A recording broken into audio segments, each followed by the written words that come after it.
Beneath layers of earth and time, entire worlds lie hidden, remnants of lost civilizations that once thrived, then vanished without a trace. From the dense jungles of Central America to the shifting sands of the Sahara, archaeologists unearth fragments of cities swallowed by nature and forgotten by history. The Mayan pyramids, once bustling centers of power and ritual, now stand silent under the watch of the forest canopy.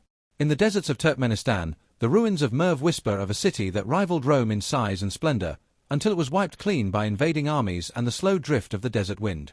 And yet, for every lost city we find, countless others remain buried.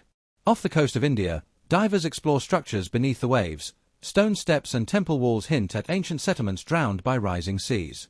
In South America, stories persist of entire cities carved into mountainsides, obscured by mist and myth. Despite advances in satellite imaging and ground-penetrating radar, many of these lost worlds keep their secrets close.